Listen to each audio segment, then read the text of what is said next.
Uncertain पुस्तक का भव्य विमोचन, समाज व युवाओं को प्रेरित करने वाला संदेश। नई दिल्ली स्थित कॉन्स्टिट्यूशन क्लब ऑफ इंडिया में रविवार को युवा लेखक सागर कौशिक सेवन की नवीनतम पुस्तक अनसर्टन का भव्य विमोचन VLMS पब्लिकेशन प्राइवेट लिमिटेड के तत्वाधान में संपन्न हुआ।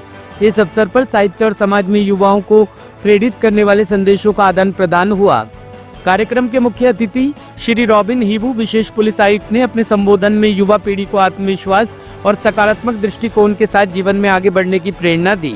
उन्होंने कहा कि साहित्य समाज में सकारात्मक बदलाव लाने का सशक्त माध्यम है और पुस्तकें जीवन के अनुभवों को समझने और आत्मबल विकसित करने में मदद करती है।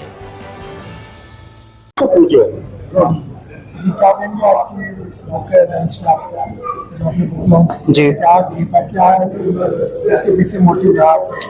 मोटिव इसके पीछे ये है कि बहुत क्वेश्चंस हैं जो हर आदमी पूछ रहा है, बट उनकी प्रोफाउंड डेप्थ्स में कोई जा नहीं पा रहा है। तो ये क्वेश्चंस कोई इंडिविजुअल के नहीं है, ये सारी मासेस के क्वेश्चंस हैं जो हर कोई आंसर नहीं कर रहा है।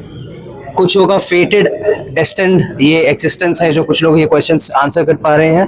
तो ये मैंने इसलिए बुक लिखी है ताकि जो भी अनरिजॉल्व्ड हमारे मोरालिटीज, राइट एंड रॉन्ग की जो भी क्वेश्चंस हैं वो आंसर हो, जिनको हम बेटर फॉर्म में देख पाएं, जो अभी प्रिसाइसली हम देख नहीं पा रहे हैं। के अंदर ये लॉन्च लिखने का कहाँ से आया ये दिमाग में, क्योंकि मुझे उम्र ही खेलने की और एंजॉय करने की होती है, लेकिन एक मैं देख रहा हूँ कि अनसर्टन बुक आपने बहुत बड़ी सोच के साथ लिखी है, तो कहाँ से मोटिवेशन मिला? सर, उम्र तो मैटर नहीं करती एक्चुअली, बट ये फेटेड है।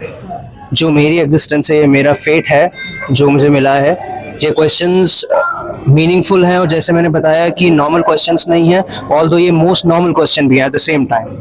तो ये सब लोग यही क्वेश्चंस पूछ रहे हैं। प्रॉब्लम ये है कि हम उनको इन डेप्थ नहीं पूछ रहे हैं और उनके जो आंसर्स हम लोग को जो मिलते हैं हम उन पे सेटल हो जाते हैं। बट अगर आप क्वेश्चंस उन आंसर्स पे सेटल नहीं होंगे, आप उनकी डेप्थ में जाएंगे तो मोर क्वेश्चंस राइज होते हैं और ये इन्फिनिट पे जाता है। फाइनली आंसर हमेशा इन्फिनिट पे ही निकलता है। जो भी आंसर इन्फिनिट से अटैच नहीं है वो एक्चुअल क्वेश्चन मीनिंगलेस है। रवि सर, इतनी सी उम्र में उपलब्धि कर देना कैसा प्रतीत होता है जो आज के युवा इतना ज्यादा टैलेंट के साथ निकल कर आ रहा है? देखो, उन्होंने सागर ने जो किताब लिखा है, मैंने उनको कहा कि उनका दिल में बहुत कुछ सवाल है, वो ढूंढ रहे हैं।